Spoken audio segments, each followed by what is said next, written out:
here's the big challenge of life. You can have more than you've got because you can become more than you are. That's the challenge. And of course, the other side of the coin reads, unless you change how you are, you'll always have what you got.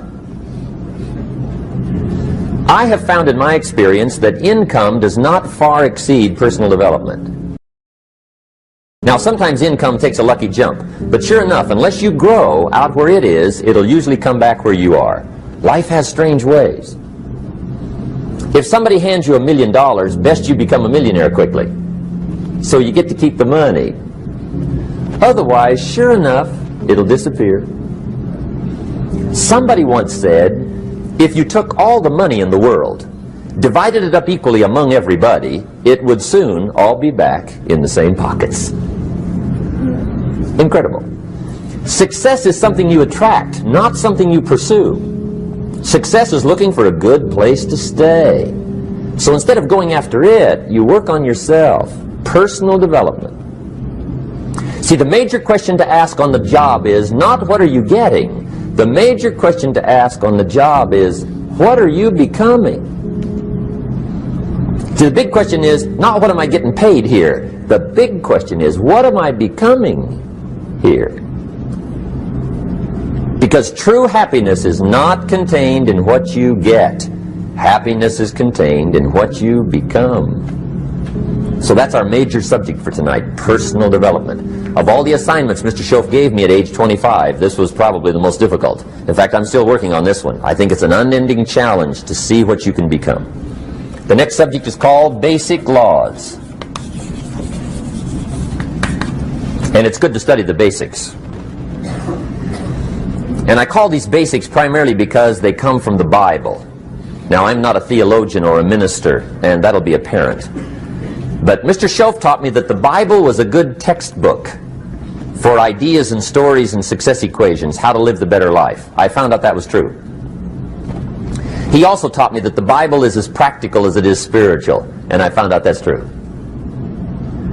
If you look at your bank account and your income and you're not happy, there are several places in the Bible to check to see what the heck's wrong so you can make the changes. And we're going to cover some of those tonight, called basics. Okay. The next subject is my favorite, setting goals. Mr. Schoaf taught me how to set goals. What a favor that was. One morning at breakfast, shortly after I met him, he said, Jim, let me see your current list of goals, and let's go over them and talk about them. He said, maybe that's the best way I can help you get a better direction started. And I said, I don't have a list. He said, well, is it out in the car or home somewhere? I said, no, sir. I don't have a list anywhere. He said, well, young man, that's where we got to start. He said, I can tell you right now, if you don't have a list of your goals with you, he said, I can guess your bank balance within a few $100s. Which he did. And that got my attention. I said, you mean my bank balance would change if I had a list of goals? He said, drastically. That day I became a willing student how to set goals.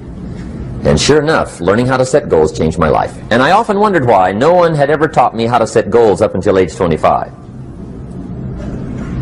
I went to high school, but if they offered it, I missed it. I went to college for a year, never heard it. I worked for Sears. Really. And to my knowledge, Sears never taught it. Right? How to set goals. So here I am, age 25, married, my family's starting, I've been to college, I'm working, and I still don't know how to set goals. But fortunately, when I was 25, I met the man who taught me how, and it revolutionized my whole life. Economically, socially, personally, it's incredible. So I want to share with you tonight what Mr. Schoaf shared with me, how to set goals. It can be a life changer. Okay. The next subject is the negative part of the seminar. Life is part negative, so we got to talk about the negative. And this subject is called diseases of attitude. Diseases of attitude. There's a lot of things that can wreck your chances to do well. We live in a rather dangerous world, so you got to be not only wise, you got to be careful. Now, attitude diseases are just as bad as physical diseases, right? High blood pressure, heart trouble. I mean, a lot of things lace your chances to do well. So you've got to be careful. And attitude diseases are deadly. I mean, they'll destroy all the good things you start. Okay? So we'll go through those attitude diseases, how to spot them, how to look for them, what they are, and the cure. And I'm a pro on these because I've had them all, so I can give you excellent advice on these. Now, the last subject we're going to consider tonight is called the day that turns your life around. The day that turns your life around. And under this subject, we're going to talk about the emotions that can change your life. Human beings are emotional creatures, and emotions are powerful for life change. Now, of course, emotions are so powerful they can go either way on you. Emotions can either build or destroy. So you really have to employ emotions properly. We call civilization the intelligent management of human emotions. If you can intelligently apply your emotions in the right direction, no telling what can happen. Could turn your life around one day would be sufficient. So we'll talk about those. Okay. Now that's a lot to cover in one evening, but we'll keep at it here and see if we can't get it all done. I'd like to have you now jot down the theme of the seminar. Every seminar should have a theme, I guess. We've got one. It's on some of our literature if you happen to notice it, but if you didn't, for your notes, here it is. The theme of the seminar goes like this: the major key to your better future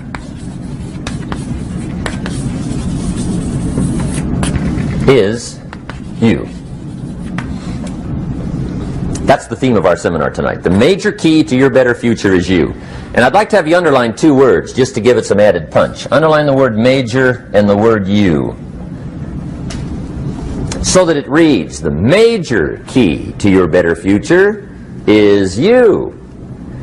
Now, my first suggestion is transfer this to a card or something where you can put it up, where you can see it every day. Preferably put it up where you can see it at the beginning of the day, before you go off to put the day together. This is a good phrase just to glance at, to keep in mind as you're putting the day together. It's called the silent seminar. If you'll just let this talk to you during the day, I found it to be tremendously helpful. The major key to your better future is you. For a big share of my life now, I didn't have this one quite figured out. Among a lot of things I didn't have quite figured out. Many things used to puzzle me back in those early days. I used to wonder why two people could work for the same company, one make twice as much money. Now, see, that used to puzzle me. And maybe they were the same age, graduated from the same school, live in the same community, work for the same company, with the same products and the same services. They've got the same traffic, the same problems, and one makes $1,000 a month, the other one makes $2,000 a month. Now that was my puzzling question. Why would this long list be the same and the money twice as much? I asked, what's the difference between $1,000 a month and $2,000 a month? And I don't mean $1,000 a month, right? I could figure that out. But what makes the difference? Why would one person do twice as well, 3 times as well? Speaking economically. Now, I know there's more than one way to do well. I understand that. But in this little narrow area called compensation, what's the difference? Well, back then, with my faulty thinking, I'm trying to reason it out. I thought, well, maybe time makes some of the difference, right? Some people do better because they have more time. I used to say, Harold ought to be able to do well. He's got a lot of time. If I had all of Harold's time, I could do well. Now, that's got to be dumb, right? Number one, you can't get somebody else's time. A guy says to me one time, he says, you know, if I had some extra time, I could make some extra money. I said, then forget it. There isn't any extra time. Hey, when the clock strikes 12 midnight, that about wraps it up, right? I mean, you can look around the gongs there for a little more, but it's over. You say to the guy, what are you doing? He says, I'm looking for extra time. See, they'll come and take you away, right? There isn't any more time. Now, if you can't get more time, which you can't, what could you get more of that would make a difference in economic results? And here's the key word. Make it a part of your notes. We're going to consider it tonight. The word is value. And I have a little phrase for your notes. Value makes the difference in results. Value makes the difference. You can't get more time, but you can create more value. Now here's the first lesson of economics. Everybody should learn it from the time they're old enough to understand what a dollar means. How to earn one, how to get one, how to keep one, what to do with it. First lesson of economics. We primarily get paid for value. That's lesson one. Bringing value to the marketplace, that's how you get paid. You don't get paid for the time. I know it takes time to bring value to the marketplace, but you get paid for the value, not the time. Now, since that's true, here's one of the key questions of the evening. Is it possible to become twice as valuable at the marketplace and make twice as much money in the same time? Could you become 3 times as valuable? Make 3 times as much money in the same time? Is that possible? The answer is yes, if. And it's always if, right? Life is known as the big if.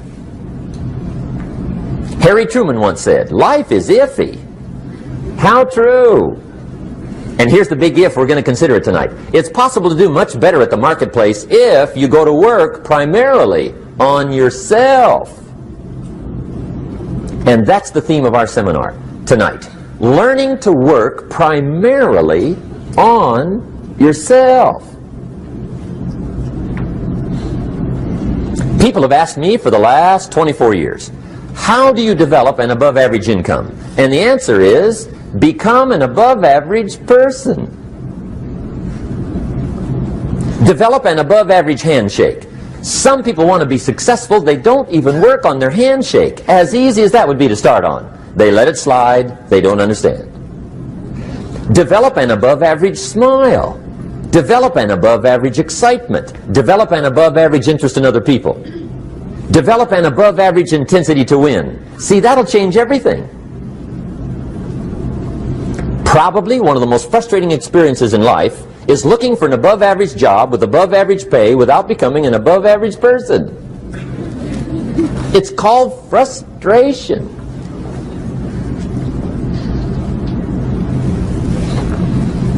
And Mr. Shelf gave me probably the greatest clue he gave me when I first met him. He said, Jim, if you want to be wealthy and happy the rest of your life, just learn this lesson well. He said, learn to work harder on yourself than you do on your job.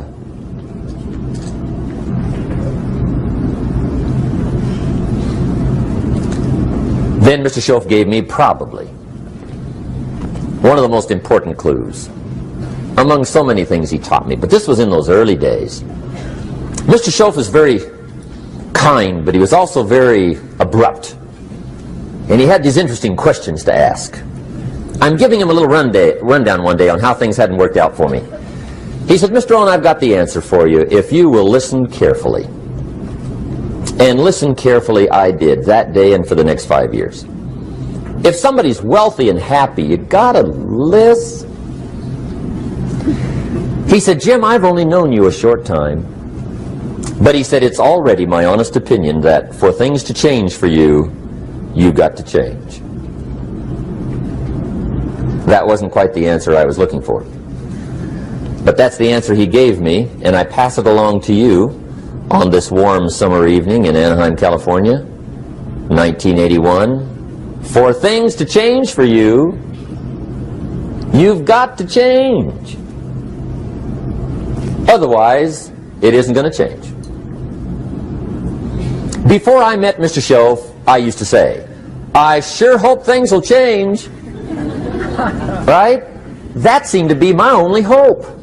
If it isn't going to change, I'm in serious trouble. And then I discovered it isn't going to change, so I'm in serious trouble.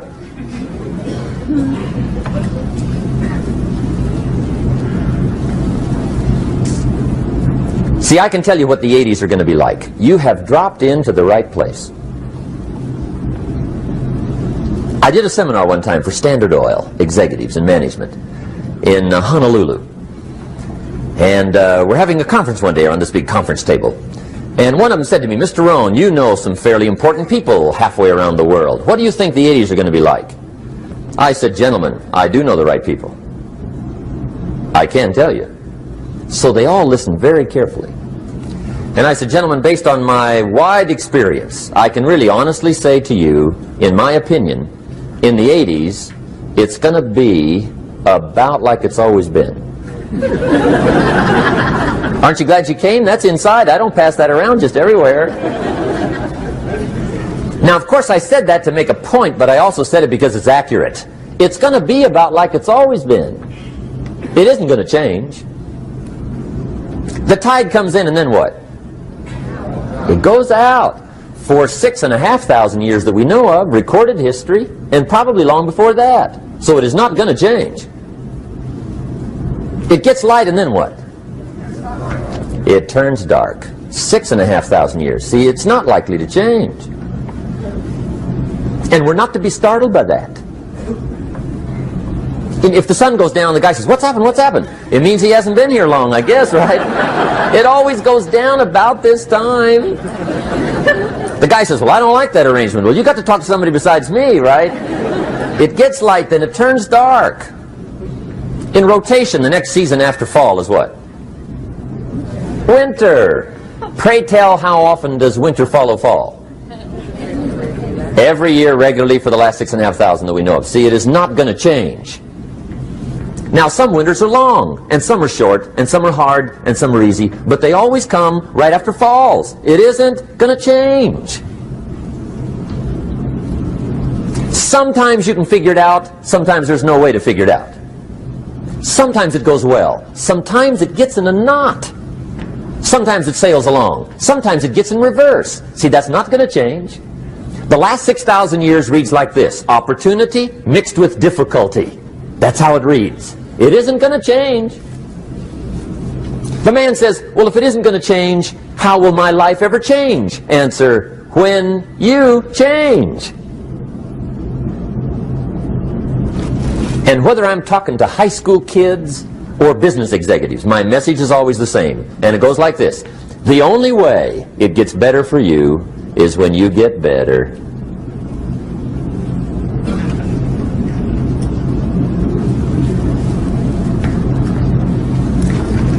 Let me give you the 4 major lessons in life to learn. Here's 4 majors. It's good to study the majors. In our weekend seminar we teach, some people don't do well because they major in minor things. You've got to be on the lookout. At the end of every week, end of every month, you've got to check, make sure you're not spending major time on minor things. We go through that whole series. Majors and minors. Now, let me give you 2 phrases before we get to the 4 majors. This will set it up and you'll see where I'm going. 2 key phrases for your notes. Here's the first one. Life and business is like the changing seasons. That's the first phrase. Life and business is like the changing seasons. One of the best ways to describe life, it's like the seasons. Frank Sinatra sings, life is like the seasons. Now here's the second phrase. Very important. You cannot change the seasons, but you can change yourself. You can't change the seasons, but you can change yourself. And see, that's how life gets better for you, not by chance, but by change. Now, here's the 4 major lessons in life to learn. I've got my first book finished, came out a couple of weeks ago. This is in it, the 4 major lessons in life to learn. Here they are. Number 1, learn how to handle the winters. That's lesson 1. They come right after falls, with regularity. Some are long, and some are short, and some are hard, and some are easy, but they keep coming. You must learn to handle the nights. They come right after days. You must learn to handle difficulty. It comes right after opportunity. You must learn to handle recessions. They always follow progressions. For the last 6,000. See, it isn't going to change. The lesson you must learn is how to handle it. And there's all kinds of winters, right? The winter when you can't figure it out. The winter when it all goes smash. The winter when it turns belly up. The winter when it won't work, when you've run out of money and you've got a broken heart. See, those are winter times.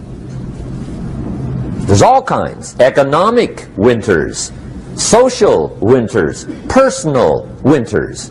When your heart is smashed in 1,000 pieces and the nights are unusually long, your prayers seem to go no higher than your head. It's wintertime. Barbra Streisand sings, "It used to be so natural to talk about forever, but used to be's don't count anymore. They just lay on the floor till we sweep them away. You don't sing me love songs, and you don't say you need me, and you don't bring me flowers anymore." A song of winter. But see, the disappointments come. Those are normal. That's part of life. But the question is, how do you handle it? How do you handle the coming winters and the disappointments and the downtimes? Well, you can't get rid of January by tearing it off the calendar. But here's what you can do. You can get stronger, you can get wiser, and you can get better. The winters won't change, but you can. And that's how life changes for you. See, before I understood, when it was winter, I used to wish it was summer. I didn't understand. When it was hard, I used to wish it was easy. I didn't know. And then Mr. Schoaf gave me a part of his very unique philosophy when he said, "Don't wish it was easier, wish you were better." See, that triggered my whole life change. Don't wish for less problems. Wish for more skills. Don't wish for less challenge. Wish for more wisdom. That's the key. So that's lesson one. Learn how to handle the winters. Here's lesson two. Learn how to take advantage of the spring. That's the second one. Spring is called opportunity. And spring follows winter. What a great place for it. If you were going to put it somewhere, that'd be the place to put it, right after winter. And pray tell, how often does spring follow winter? Every year with regularity, 6,000. You can almost count on it. See, opportunity always comes. Days follow nights. Isn't that terrific? Opportunity follows difficulty. But here's what you must learn to do. Underline these two words in that key phrase. Take advantage. Underline those two. You must learn to take advantage of the spring. See, just because spring rolls around is no sign you're going to look good come fall. You got to do something with it. In fact, you have to get good at one of two things in life. Planting in the spring or begging in the fall. Or get somebody to do it for you. See, those are about the only alternatives. Now here's what else you must do. Take advantage of the springs quickly, because there's only a few. Just a handful of springs have been handed to each of us. They don't come forever. Life is fairly brief. So you got to read every book you can get your hands on what to do with your springs while they're here. And take advantage, they soon run out. The Beatles wrote, "Life is so short." And for John Lennon, it was extra short. But life is brief. Elton John sings, "She lived her life like a candle in the wind." It's brief.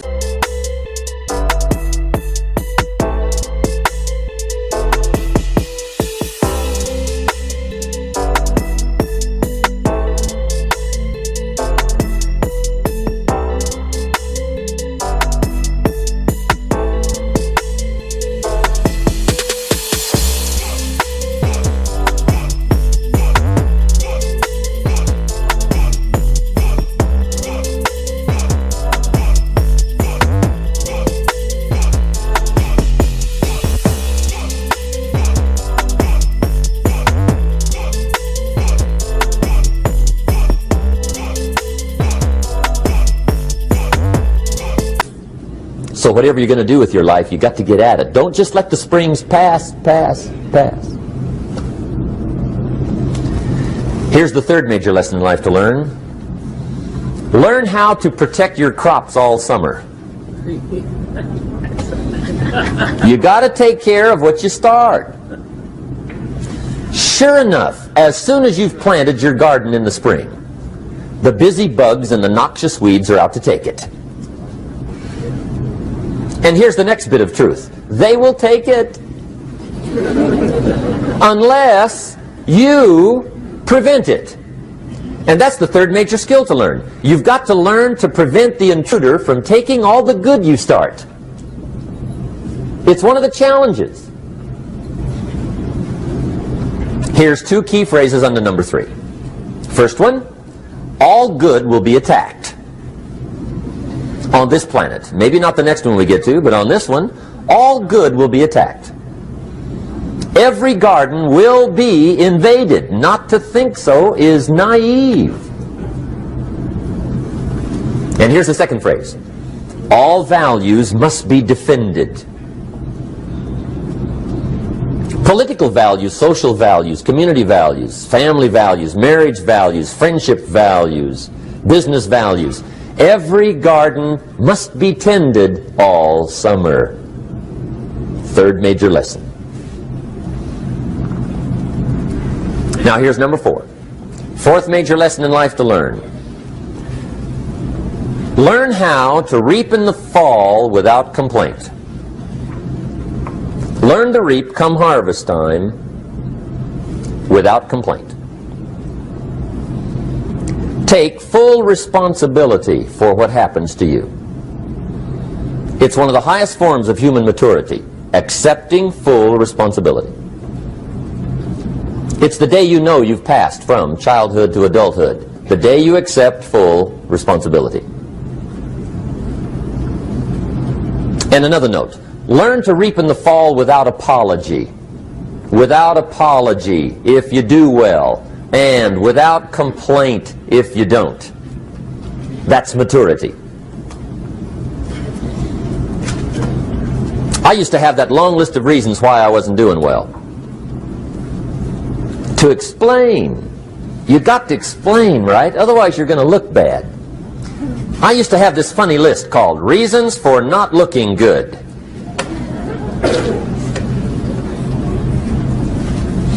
I used to blame the government.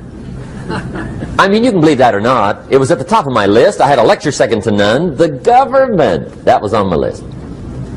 I used to blame taxes. Look what you got left after they take everything. And they expect you to do well. That was on my list there. Prices, that one's easy, right? You walk into the supermarket with $20, come out with a little half bag. So I had that on the list. I used to blame the weather. I blamed the traffic. I used to blame my car. I blamed the manufacturers. I used to blame the company. I blamed company policy. I used to blame the training program. I blame my negative relatives. They were always putting me down.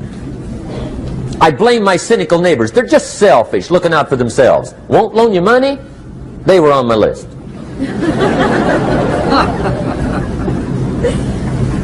I used to blame the economy. I blamed the community. That's a pretty good list for not doing well, isn't it? I thought it was good. I'll never forget one day, Mr. Shelf was very kind, but he was also very blunt, and this was no exception. And I'm glad he was blunt. There's a lot of things I'd have missed if he hadn't have been blunt. One day, with sort of a curious look on his face, he said, "Jim, just out of curiosity, tell me, how come you haven't done well up until now?" Excellent question. I thought, well, so I won't look too bad, I'll go through my list. And this list I just gave you, I put that on him. And he was very patient. He let me go through the whole thing, the government, the weather. I went through this whole thing. When I finished, he looked my list over very carefully. He said, "Mr. Rohn, big problem with your list. You ain't on it." How How brilliant.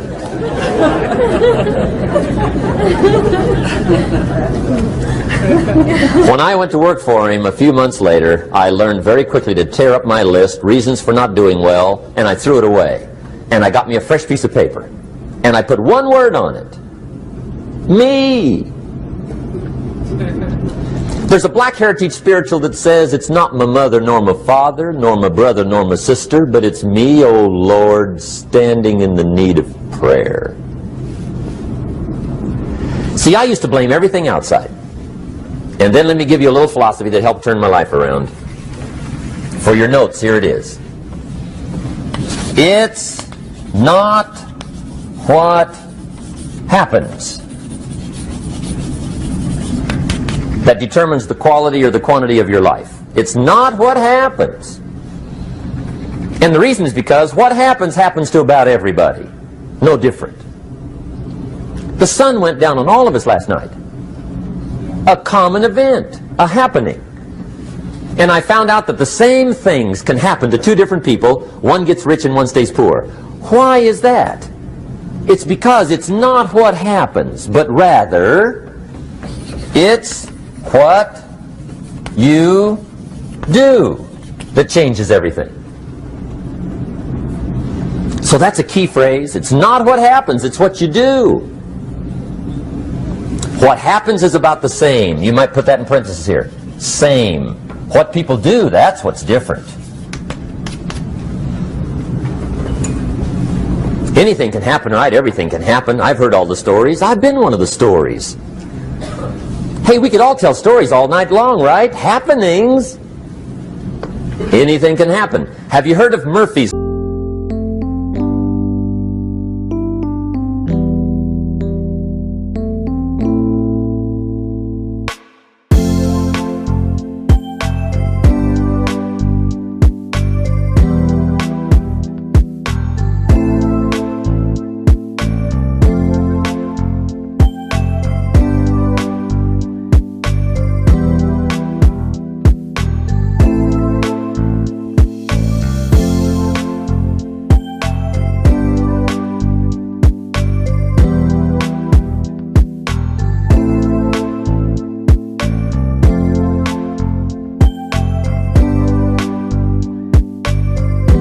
Laws. Anybody here heard of Murphy's laws?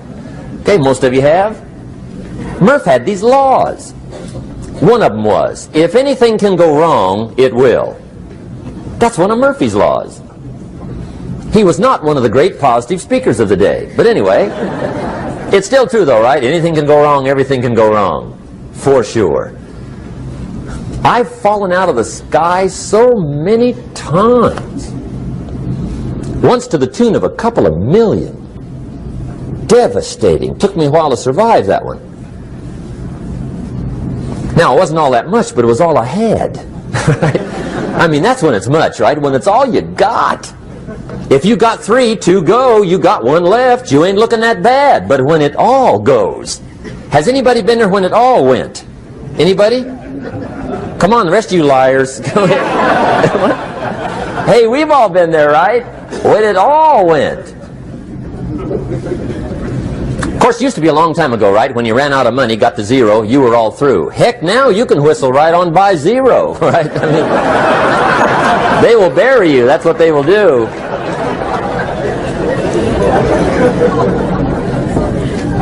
But see, those are the happenings, right? Everything can happen. Anything can happen. But it's not the happenings. It's what you do about it. Somebody says, yeah, but you don't understand the disappointments I've had. Come on. Everybody's had their share. Disappointments are not special gifts reserved for the poor. Everybody has them. The difference is what you do about them. It's not the weather. I used to blame the weather, and I discovered it rains on the rich. So see, that won't help.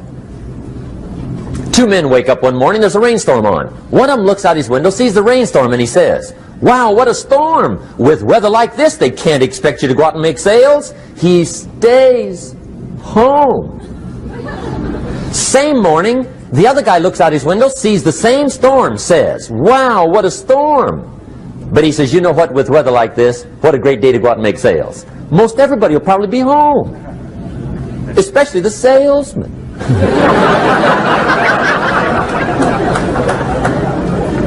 See, that's the difference in how your life works out. It's not what happens, it's what you do. So here's one of the key questions of the evening. Starting tomorrow, what are you going to do that'll make a change in your life's direction? Good question. What are you going to do starting tomorrow that'll make a difference? Now see, if you don't do something starting tomorrow that'll make a difference, guess what? It's gonna be the same. And see, that way you can guess what the next 5 years are going to be like. Look at the last 5. Because the next 5 are going to be like the last 5 unless you, major key, tomorrow, change it all. Or change a little, or change something, or don't change. It's choice time. You can do whatever you want. But it's nice to know any day you wish you can change your whole life.